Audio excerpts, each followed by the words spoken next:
한 주간 동안 주의 은혜 가운데 평안하셨습니까? 옆에 사람하고 인사합시다. 사랑합니다. 축복합니다.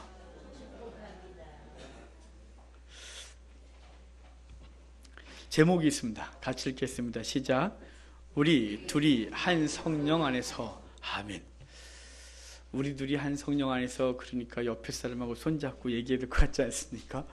우리는 오늘 에베소서 말씀을 통해서 주께서 우리에게 주신 구원의 역사에 대한 얘기를 좀 보려고 합니다. 오늘은 한국교회가 성령 강림 감사 예배로 드리는 날입니다. 성령께서 우리 가운데 임하셔서 우리에게 그리스도의 구원의 은혜를 알게 하셨고, 우리 안에 영혼이 계시며 우리와 영적인 교통을 계속해서 이어가시고, 최종적으로는 우리의 영혼을 구원하시는 일을 완성하시는 그 성령님의 은혜에 감사하여 예배하는 날입니다. 이 날이 언제부터 유래했고, 어떻게 우리에게 성령이 임하셨고, 그리고 그 주어진 그 은혜를 통하여 우리가 어떤 변화가 우리 속에 있는지에 대한 얘기를 좀 보면서 주께서 저와 여러분에게 주신 은혜를 받도록 하겠습니다. 오늘 우리가 읽은 본문은 에베소서 2장 말씀인데, 이 에베소 교회를 향하여 사도 바울이 편지를 쓰면서 이방인과 유대인이 그리스도 안에서 하나가 된 것에 대한 말씀을 기록하고 있습니다. 이렇게 둘이 하나가 된 이유에 대한 얘기를 하고 있는데, 될 수 있는 이유에 대해서 1장 3절부터 14절을 통해서 이렇게 말했어요. 그냥 요약해 말씀드리면, 성부 하나님의 예정하심과 성자 하나님의 피 흘려주심과 성령 하나님의 보증해 주심으로 우리가 그리스도 안에서 성도가 되었다 라고 했는데, 그 성도가 된 것은 그 영이 우리 가운데 거하셔서, 성령이 거하셔서 보증 삼아 주심으로 우리에게 구원이 임했고 완성되고 있다, 이 사실에 대한 말씀을 주고 있습니다. 오늘 특별히 성부 하나님의 예정, 성자 하나님의 피 흘려주심에 대한 얘기보다 오늘 성령 강림 주일이라 제3위 하나님이신 성령 하나님에 대한 얘기를 좀 더 보고자 합니다. 예수님께서 부활하시고 50일이 지났을 때 예루살렘에 있는 마가의 다락방에 놀라운 사건이 벌어집니다. 우리가 잘 알듯이 마가의 다락방에 성령이 강력하게 임하여 그 앉아있던 자들이 성령 충만함을 입고 방언으로 말을 하게 되어지고, 그들이 나가 복음을 증거하여 하루에 3,000명, 5,000명의 성도가 주께 돌아오는 역사들이 벌어진 사건입니다. 그날을 기억해서 우리는 성령 강림절, 그날을 성령 강림절이라고 우리는 말합니다. 이날은 유대인의 절기 중에 하나였습니다. 유대인들은 1년에 3차례 아주 가장 중요한 절기가 3개가 있는데, 유월절, 그리고 오순절, 그리고 초막절이라고 하는 이 3개의 절기를 그들이 지켰습니다. 신명기 16장 16절에 그 말씀이 있습니다. 이렇게 되어 있습니다. 너희 가운데 모든 남자는 1년에 3번 곧 무교절과 칠칠절과 초막절에 내 하나님 여호와께서 택하신 곳에서 여호와를 배웁되 빈손으로 여호와를 배웁지 말고 각 사람이 내 하나님 여호와께서 주신 복을 따라 그 힘대로 드릴지니라, 이렇게 말했습니다. 그러니까 새 절기에 주 앞에 나와 주 앞에 예배 드리라고 명령하셨습니다. 먼저는 무교절, 여기서 이렇게 되어 있는데, 이 무교절은 유월절과 한 쌍을 이루고 있습니다. 유월절 지나고 그 다음 날부터 7일 동안을 무교절로 지키게 됩니다. 이 무교절의 첫날을 또 초실절이라고 해서 하나님 앞에 이스라엘의 처음으로 한 보리를 추수하여 하나님 앞에 드리는 절기가 이 초실절 되어집니다. 그러니까 유월절, 그 다음 날이 초실절, 초실절부터 7일 동안이 무교절인데, 먼저 이스라엘이 이 절기를 한번 지키고, 그리고 두 번째 절기가 이 초실절부터 50일이 지난 후에 벌어지는 이 오순절이라고 하는 절기입니다. 이걸 칠칠절 또는 맥추절이라고 말하는데, 오늘 이 오순절을 두 번째 초실절이다 이렇게 말해요. 이게 무슨 얘기냐면, 이스라엘은 두 번의 초실절이 있어요. 유월절 다음 날 무교절의 첫날에 드리는 초실절인데, 이 초실절은 이스라엘이 보리를 처음 추수해서 새벽에 제단에 드리는 절기가 초실절이에요. 이 초실절에 예수님이 부활의 첫 열매가 되셔서 부활하셨어요. 그 50일이 되면 오순절인데, 이때 밀을 처음 추수해요. 밀을 처음 추수하여 하나님 앞에 첫 단을 드리는 날이 이 오순절이에요. 이 날을 또 두 번째 초실절이다 이렇게 말하게 되는 것입니다. 이 두 번째 초실절에 성령께서 강림하셔서 성령 강림절이 된 거죠. 첫 번째 초실절에 예수님의 부활을 기념하여 부활절이 됐고, 두 번째 초실절에 밀추수하는 그날에 성령께서 우리 가운데 임하셔서 그날을 성령 강림절이다 이렇게 기억한다 이 말이에요. 그리고 마지막에 밭작물들과 모든 과수에서 과일을 다 추수하여 하나님 앞에 드리고 나서 드리는 절기가 이제 초막절 또는 장막절이라는 절기가 있습니다. 오늘 우리는 오순절에 집중할 겁니다. 이 세 개의 절기 중에 오순절에 집중할 건데 이 오순절이 언제 시작됐느냐? 다 이유가 있겠죠. 이유가 있고 그리고 근거가 있고 이 오순절은 출애굽기 19장이 첫 번째 오순절 사건입니다. 출애굽기 19장은 어떤 장이냐면 이스라엘 백성들이 이집트에서 종살이 하다가 하나님의 은혜로 구원함을 받아 건짐받아서 애굽에서 나와 시내산에 도착하고 시내산에 도착해서 하나님 앞에 율법 받고자 올라갔던 그날이 50일째 되는 날입니다. 그러니까 출애굽해서 시내산에 올라가서 하나님의 율법을 받은 날, 첫 번째 하나님께 올라가서 율법 받은 날이 50일째 되는 날이라서 그날을 이스라엘은 첫 번째 오순절이다 이렇게 기억하고 지키는 것입니다.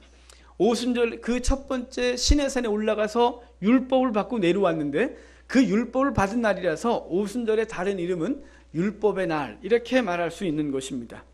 하나님은 모세에게 이 시내산에서 돌판에 새겨 이 모세에게 율법을 주셨다면 이제 예수님 이후에 왔었던 이 오순절 성령 강림 사건에는 돌판에 율법을 새겨준 것이 아니라 우리의 심령에 율법을 새겨주신 것입니다. 주님께서 성령 강림을 예언하시면서 요한복음 14장 26절에 이렇게 기록하고 있습니다. 보혜사 곧 아버지께서 내 이름으로 보내실 성령 그가 너희에게 모든 것을 가르치고 내가 너희에게 말한 모든 것을 생각나게 하리라. 예수님이 성령을 예언하시면서 요한복음 14장에서 하신 말씀인데 그가 오면 다른 보혜사 당신이 보혜사셨고 또 다른 보혜사 성령이 너희에게 오시면 그가 말씀을 생각나게 하고 그것을 가르치시리라 이렇게 말씀하셨는데 그러니까 첫 번째 모세가 이 첫 번째 오순절에는 돌판에 새긴 율법을 받았다면 이제 예수님 이후에 우리에게 첫 성령 강림절이라고 하는 이날에 주신 율법은 돌판에 새겨주신 것이 아니라 성령께서 우리 가운데 임하셔서 우리 심령의 비석에 그 율법을 새겨주신 날이 된다 이 말입니다. 모세가 율법을 받아 법궤에 놓고 다니면서 이스라엘과 광야를 함께 행했다면 이제 그 성령은 우리 가운데 임하셔서 우리와 24시간 동행하시고 우리 안에서 말씀을 조명해 주시고 생각나게 하시는 거예요.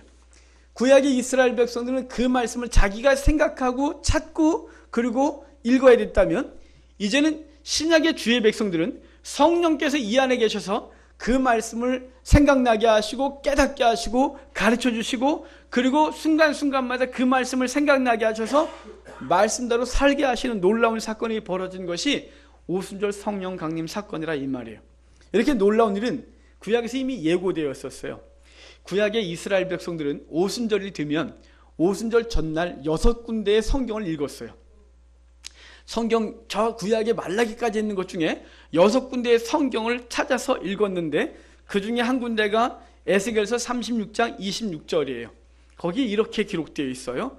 또 새 영을 너희 속에 두고 새 마음을 너희에게 주되 너희 육신에서 굳은 마음을 제거하고 부드러운 마음을 줄 것이며 또 내 영을 너희 속에 두어 너희로 내 율례를 행하게 하리니 너희가 내 규례를 지켜 행할지니라 라고 했습니다. 그러니까 에스겔서 36장 26절을 오순절 전날 구약의 이스라엘 백성들은 1000년이 넘는 세월 동안 매일 읽었어요. 매번. 그런데 이것을 그들은 읽으면서 이해했을까요? 정말 하나님의 놀라운 섭리, 하나님의 강력한 예언이 여기에 있었은 거예요. 오순절 전날 이 에스겔서의 말씀을 읽으면서 그 새 영이 너희에게 임하리니 너희의 굳은 마음을 제거해버리고 너희에게 새 영을 너희 속에 두어서 너희에게 하나님의 말씀을 행하는 그 능력 있게 하겠다고 하신 이 말씀을 주셨고 오순절 성령 강림 사건을 통하여 그 성령께서 우리 가운데 임하여 그 새 영 허락하시고 우리의 심령이 새로워지고 우리가 자원하여 주의 말씀을 주행하는 자들이 되어졌단 말이에요. 이것은 우연이 된 것일까요? 우연히 그 말씀을 읽었고 우연히 그 사건이 벌어진 걸까요? 아니죠. 하나님은 태초부터 계획하고 계셨고 성령의 예언, 성령께서 우리 가운데 임하실 것을 미리 예고하셨고 그것이 임한 이후에 우리의 심령이 하나님의 말씀이 우리 심령에서 활동하게 하셨다는 사실입니다. 이렇게 출애굽한 후 이 시내산에 도착하여 산에 오른 모세는 하나님을 만나 율법을 받았는데 그 만남에 대해서 출애굽기 19장 18절에서 이렇게 묘사해 주고 있어요. 시내산에 연기가 자욱하니 여호와께서 불 가운데서 거기 강림하십니다. 어디서 임했다고요? 불 가운데서 임했다. 시내산에 올라갔는데 불 가운데 하나님이 거하시고 그 불 가운데 거하신 하나님이 모세를 만나 주셨다, 이렇게 말씀하고 있는 거예요. 구약의 이스라엘 백성들이 오순절 전날이 되면 성경을 6군데 읽는다 그랬죠. 아까 에스겔서 36장 26절도 읽었다 그랬고 출애굽기 19장을 읽어요. 출애굽기 19장을 읽는데, 왜냐하면 출애굽기 19장이 오순절의 첫 번째 사건이거든요. 그리고 19절에서 조금 아까 불 가운데 하나님을 만나 모세가 하나님 율법을 받았다고 했는데, 그래서 출애굽기 19장과 함께 동시에 있는 성경이 있어요. 그 성경은 에스겔서 1장이에요. 에스겔서 1장이 무슨 장면이냐면, 에스겔이 바벨론의 포로로 끌려가서 그발강가에서 노역을 감당할 때 하나님이 그발강가에서 에스겔을 만나주시고 환상 가운데 천사를 보여줘요. 그룹이라고 하는데, 이 그룹의 환상을 보여주는데 그룹이 얼굴이 4개예요. 한 면에 하나씩 있는데, 하나는 송아지, 하나는 독수리, 하나는 사자, 하나는 사람이라고 하는 형성을 갖고 있는 그룹이 있어요. 그 그룹의 형상에서 그룹 가운데 하나님이 거하시고 에스겔을 만나 사명을 허락하시는데, 그 그룹에 대한 묘사가 여러 가지 있는 중에 특별히 이런 묘사가 있어요. 호련히 또 생물의 모양은 타는 숯불과 횃불 모양 같은데, 그 불이 그 생물 사이에서 오르락내리락하며 그 불은 광채가 있고 그 가운데서는 번개가 나며 그 생물들은 번개 모양 같이 왕래하더라. 뭐 같다고요? 그 그룹이 불 같대요. 부숫불과 횃불 모양 같고 불이 그 생물 사이에서 오르락내리락 하는데 그 그룹 위에 하나님이 좌정하여 계신 것이에요. 그 하나님이 에스겔을 만나 주셨고 에스겔에서 영을 부으시고 하나님의 일을 감당하게 하신 일을 벌이신 사건이 에스겔서 1장이에요. 왜 오순절 전날 이사야서 출애굽기 19장과 에스겔서 1장을 읽게 했냐면, 바로 성령이 임하시는 그 날의 사건이 그 불 가운데 성령께서 강력하게 임했기 때문에요. 성령이 최초의 그 주의 백성이 임하신 날이 사도행전 2장 2절부터 3절에 오순절 성령 강림 사건에 대한 묘사를 해주는데 이렇게 되어 있어요. 후련히 하늘로부터 급하고 강한 바람 같은 소리가 있어 그들이 앉은 온 집에 가득하며 마치 불의 혀처럼 갈라지는 것들이 그들에게 보여 각 사람이 하나씩 임하여 있더니, 이렇게 되어 있어요. 성령께서 불의 혀같이 임하여, 그냥 바람이 훅 불더니 각 사람마다 불의 혀같이 임하여 성령이 그들에게 임했고, 그들이 방언을 말하고 그들이 방언을 말하는 후에 나아가 복음을 증거했더니 3,000명이 죽게 돌아오던 역사가 본문에 기록되고 있는 거예요. 시내산에서 불 가운데 주님 만나셨고, 에스겔서를 통하여 그발강가에서 불 가운데 주님 에스겔을 만나주셨던 하나님은 이제 신약에 와서 오순절날 바로 성령이 불 가운데 우리 임하여 우리 속에 죄악들을 태워내고 하나님의 사람을 거듭나게 한 사건이 바로 오순절 성령 강림 사건이었다, 이 말입니다.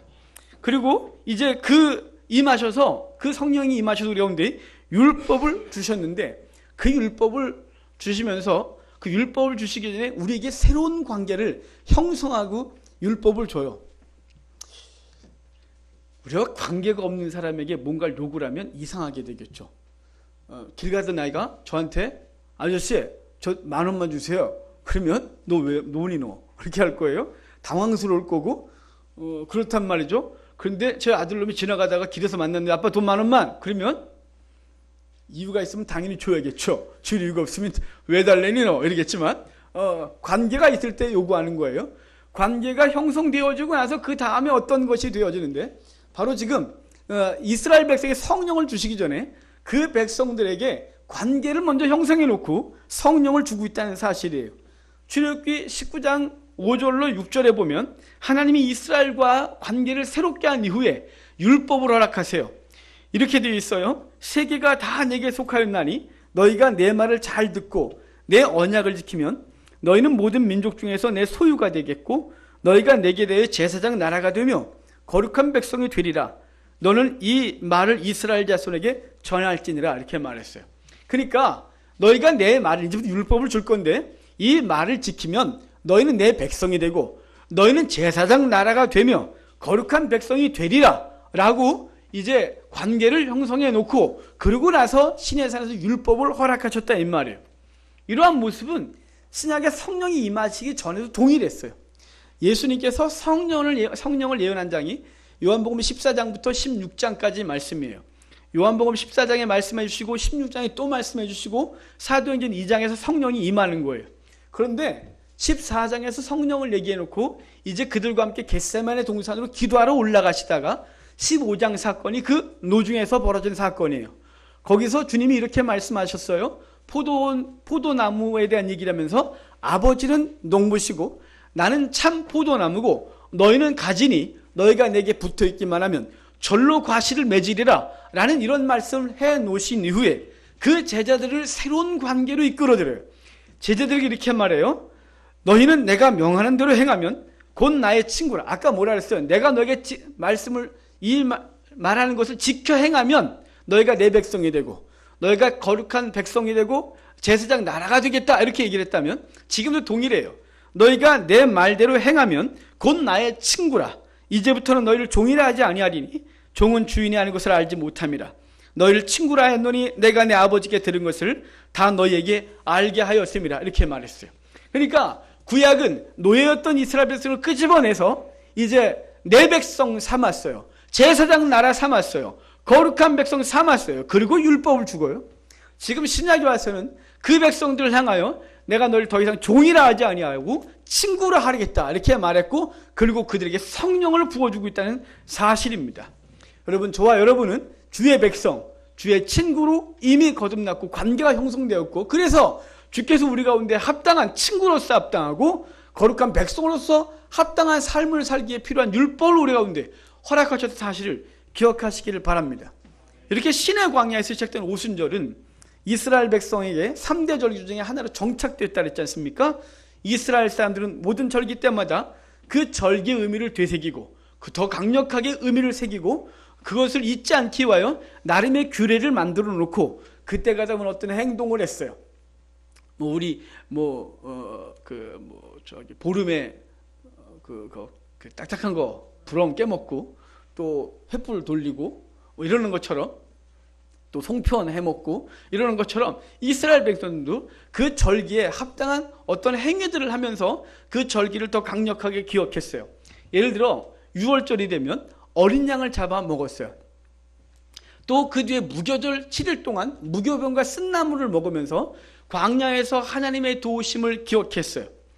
또 초막절에는 집 바깥에다가 텐트 쳐놓고 초막을 쳐놓고 남자들이 7일 동안 그 안에 거하면서 광야에서 자신들을 돌봐주신 하나님을 기억했어요. 그리고 초막절 7일 동안 성전에서는 그 제단 앞에 버드나무 가지를 꺾어놓고 황금 그릇으로 실로하면서 물을 떠다가 그곳에 부으면서 하나님의 은혜를 구하는 호산나를 외쳤던 행위를 했었던 것이에요. 이것은 나름대로 절기 때마다 어떤 행위를 통하여 하나님 앞에 감사하고 기도하고 그 절기의 의미를 되새겼어요. 당연히 이 오순절에도 어떤 행위를 하겠죠. 이 오순절은 어떤 행위를 했냐면, 그들은 오순절에는 무교병 2개, 무교병은 그 누룩을 넣어서 만든 빵 2개를 구워 성전에 가지고 가서 하나님 앞에 요제로 드리는 행위를 했어요. 다른 날들은 6월절도 초막절도 7일 동안 지켰던 절기라면 오순절 일단 하루 지키는 거예요. 하루 지키는데 그날 빵을 2개 만들어 가지고 성전에 가서 하나님 앞에 드렸다 내리는 거예요. 요제는 흔들었다 내리는 거거든요.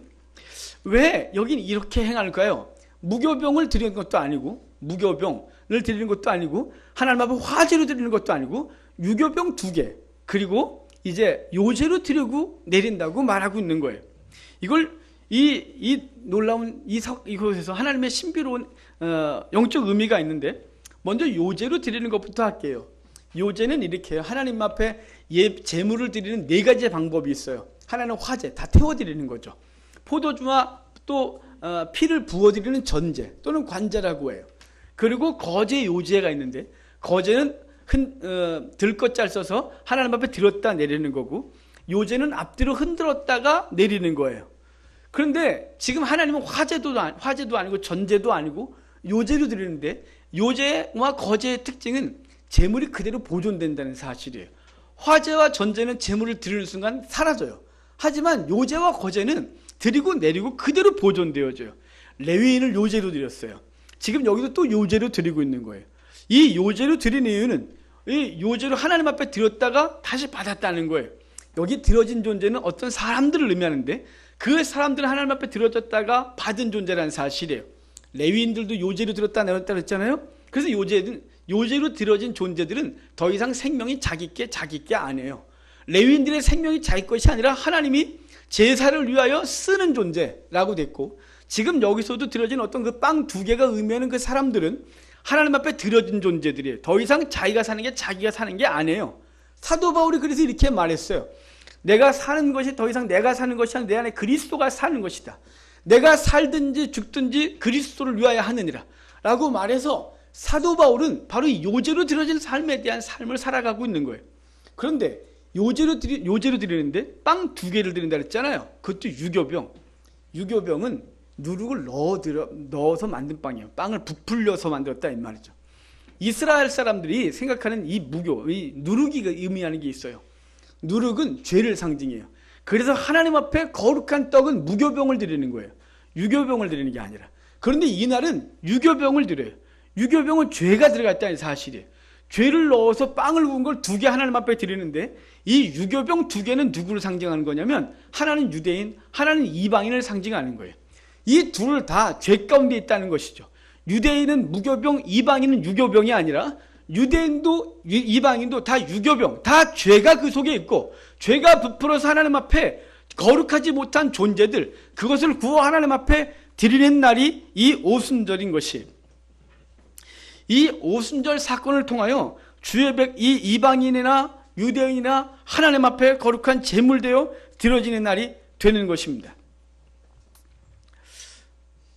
정말 재밌고 놀라운 사실은 이래요. 첫 번째 초실절 날 보리를 드린다 그랬잖아요. 그 첫 번째 초실절은 새벽에 드리거든요. 첫날 새벽에 드리는데 새벽에 처음으로 추수된 보리땅을 갖고 와서 하나님 앞에 드려요. 이걸 초실절이라고 그러고, 이 초실절에 예수님이 새벽에 부활하세요. 그래서 부활의 첫 열매가 됐어요. 두 번째 초실절인 50일째 되는 이 오순절날 초막절에 첫 번째 추수한 밀을 하나님 앞에 드리는 거예요. 그런데 이 밀을 드리는데 백성들이 자기네 집에서 빵 2개 구워서 성전에 와서 요제로 흔들어 드릴 때, 그때 마가의 다락방에 성령이 강력하게 임하여 이방인도 유대인도 하나님 앞에 드려지는 날이 되고 있다는 사실이에요.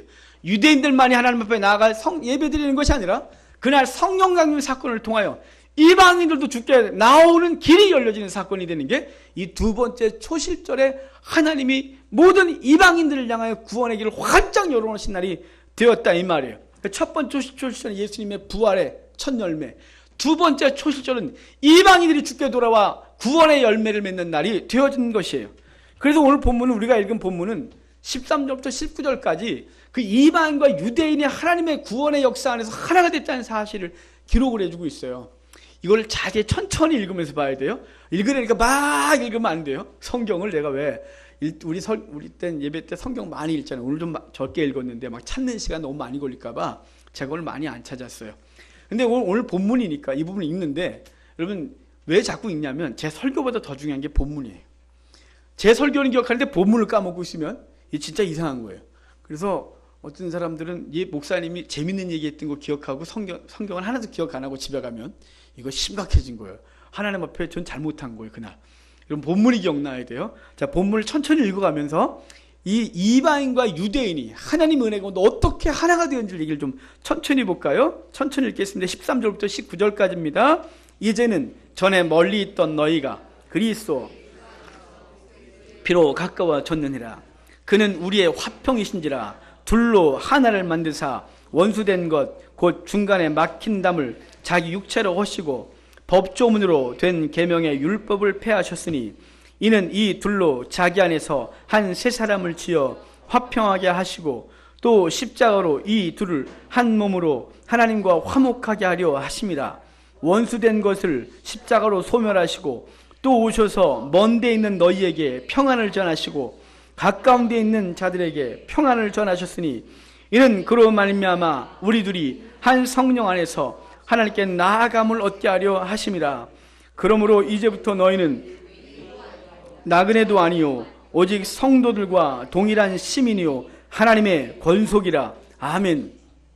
오늘 이 본문은 예수 그리스도의 보혈로 이방인과 유대인 모두가 하나님 안에서 받은 존재, 하나 된 존재가 됐다고 말하는 거예요.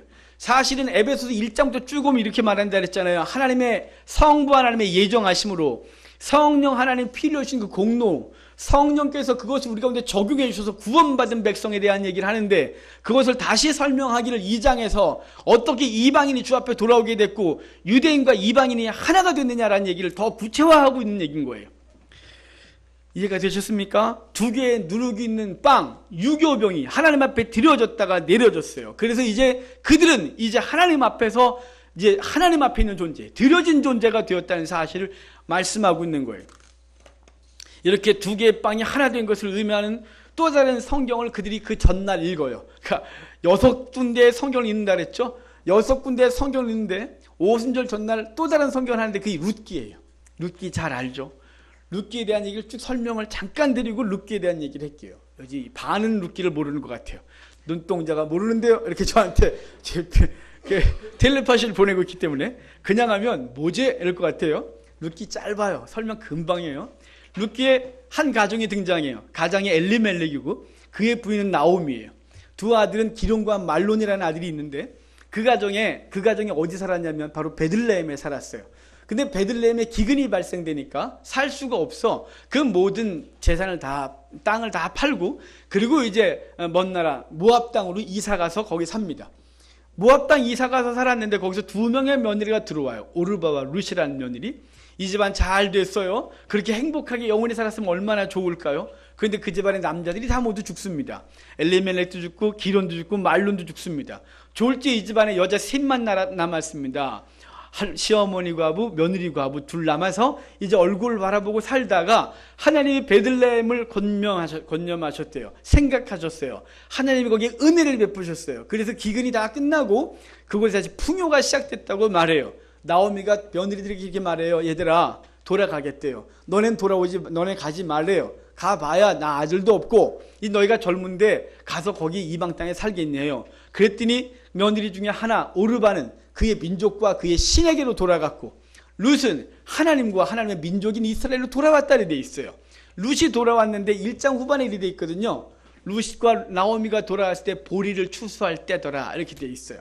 그리고 이제 보리 추수하니까 먹을 것이 당장 없으니까 룻이 이제 밭에 가서 이삭을 주우러 갔는데 우연히 보아스의 밭에 이르렀다고 하지만 하나님의 섭리 가운데 보아스의 밭에 이르렀고, 보아스와 만나 이제 보아스에게 청혼을 하고 보아스와 룻이 결혼하는 사건을 이야기를 하고 있는데, 이 사건을 통해서 하나님 놀라운 이야기를 우리 가운데 해주고 있어요.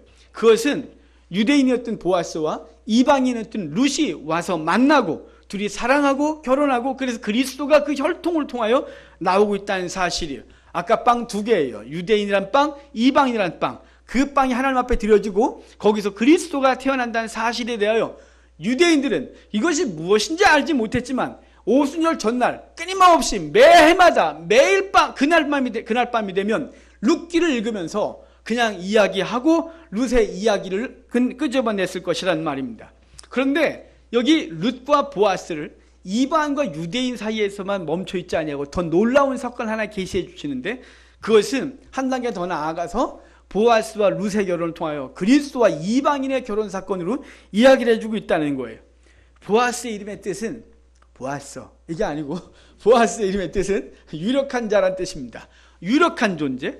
그리고 그의 이제 사랑을 받는 룻은 이름의 뜻이 친구란 뜻입니다.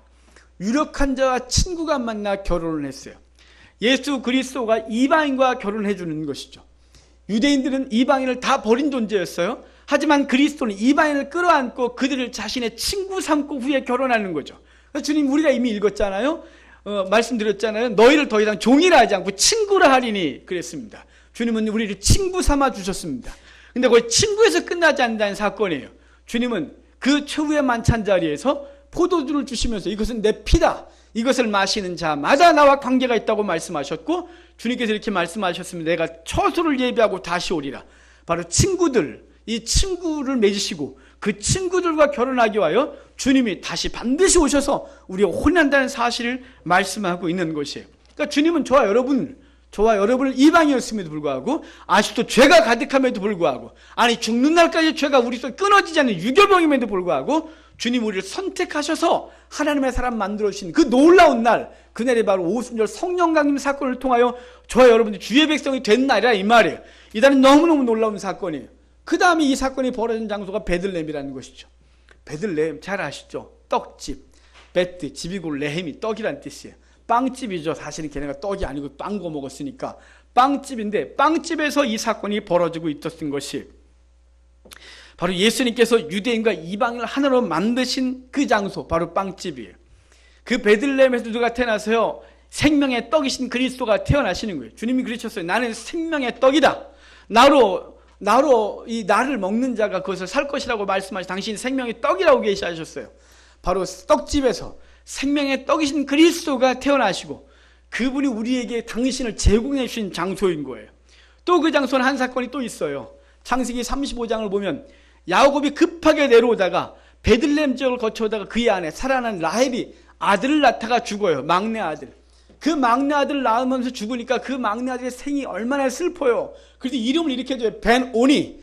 벤은 아들이고 오니는 슬픔이에요. 슬픔의 아들 이렇게 해줬더니 야곱이 아니 벤오니 아니다. 벤야민이라 하리라. 벤은 아들, 야민은 오른손, 권능이란 뜻이에요. 권능의 아들, 오른손의 아들로 이름이 바뀌는 장소예요. 바로 베들레헴이에요.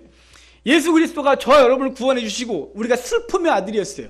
태어남과 동시에 우리는 지옥을 향하여 달려가는 저주받은 존재. 하지만 그리스도가 그래서 태어나셔서 우리에게 베냐민, 우리를 오른손의 아들, 권능의 아들로 삼아주신 장소가 베냐민이라는 사실이에요. 이 놀라운 사건을 그들은 이 오순절 전날 읽으면서도 그것이 성령을 예언하는지 전혀 몰랐고, 주님은 그 성령을 예언하시고 성령이 임하셔서 그 사건을 우리 가운데 밝히 알려주셔서 저와 여러분들이 하나님 앞에 드려진 존재, 드려진 떡 하나, 이방이라는 떡을 하나 앞에 드려져서 하나님의 사람 된 놀라운 사건이 그날 벌어졌다는 사실입니다. 이스라엘 백성들은 이제 그날부터 이제 소실절이 되면 50일째 될 때까지 오멜이라고 쉬어요. 오멜은 뭐냐면 단이란 뜻이에요. 볏짚 단. 이 단을 오멜이라고 하는데 한 오멜, 두 오멜 이렇게 쉬는 거예요. 첫날 한 오멜, 둘째 날 두 오멜에서 50단을 만들 때까지 계속 쉬어가는데, 주님이 이스라엘 백성들은 이 예수님이 초실절 사건을 통해 주님이 쭉 만나시다가 40일째 된 날 뭐 하셨나요? 40일 부활하시고 40일째 된 날 감람산에서 부활하세요. 부활하시면서 제자들에게 이렇게 말해요. 너희는 예루살렘을 떠나지 말고 이제 내가 약속하신 것을 기다려라. 약속한 걸 기다려라 라고 말씀하셨고, 사람들은 그 당 이제 오순절이 되면 열방에서 쫙 모여들기 시작할 때가 됐고, 그리고 그들은 이제 첫날부터 셌던 것들이 이제 41, 42, 43 쉬어가고 있고, 제자들도 예루살렘을 떠나지 아니하고 마가의 다락방에서 그날을 쉬면서 예수님이 약속한 것이 무엇인지 명확하게 모르지만 그것을 기다리고 있었다 이 말이에요. 이 약속한 것을 기다려라. 또 오멜, 이 모든 것들 초막절부터 밀수수까지 이것에 대해서 룻께서 명확하게 또 말씀해 줬는데, 룻이 보아스가 룻을 만난 이후에 그 자기 밭에서 일하고 있는 룻에게 보아스가 이렇게 말해요. 내 따라 들으라. 이삭을 주러 다른 밭으로 가지 말면 여기서 떠나지 마라. 뭐라고요? 다른 밭으로 가지 말고 떠나지 마. 여기 있어. 이렇게 말했어요. 그리고 그 말을 들은 룻은 집에 와서 자기 시어머니 나오미에게 이 말을 그대로 전하면서 어떻게 행했는지를 거기서 결론적으로 얘기를 하는데 이렇게 돼 있어요.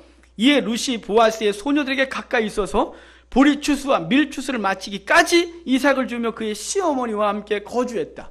보리추수와 밀추수가 끝날 때까지 거기 있었다 이렇게 있는 거예요.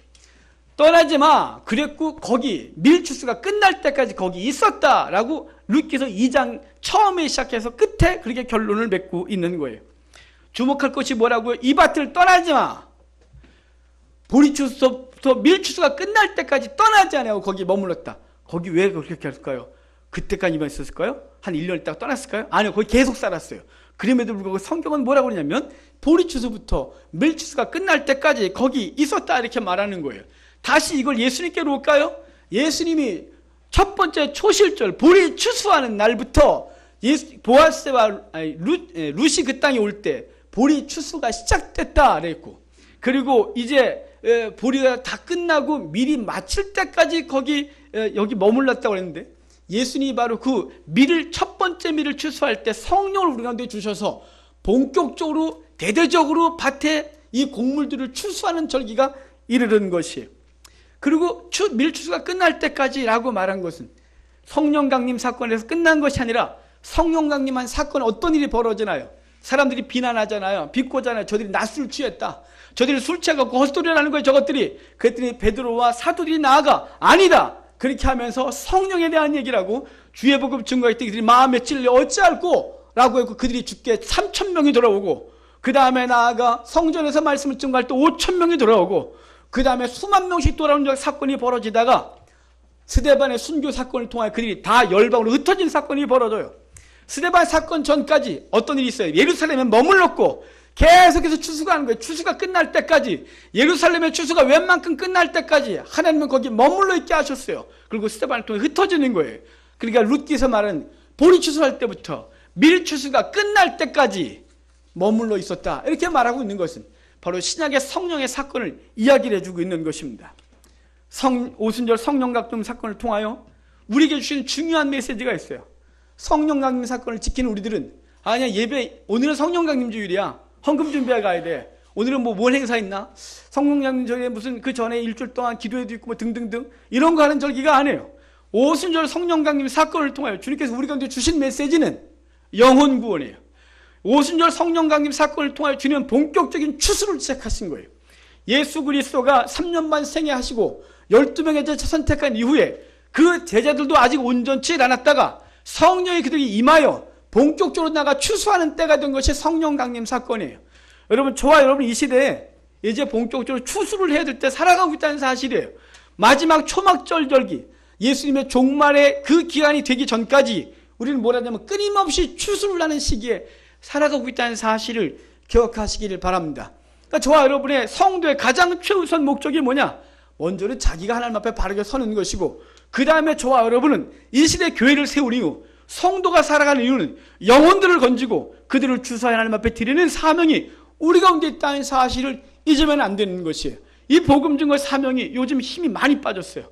개척한 교회들도 복음 증거 안 하고, 그리고 교회마다 전도 안 하고, 전도해봐야 소용이 없다고 이 낙담하고 이 답답한 시대에 우리는 지금 밭에 곡물들이 다 썩어 나가고 있는데, 추수 때를 놓쳐 막 죽어가고 있는데, 우린 들판에 집안에 앉아갖고 힘들어, 환경이 아니야, 비가 와, 뭐가 어째, 바람이 세, 이러면서 안 나가고 있는 거예요.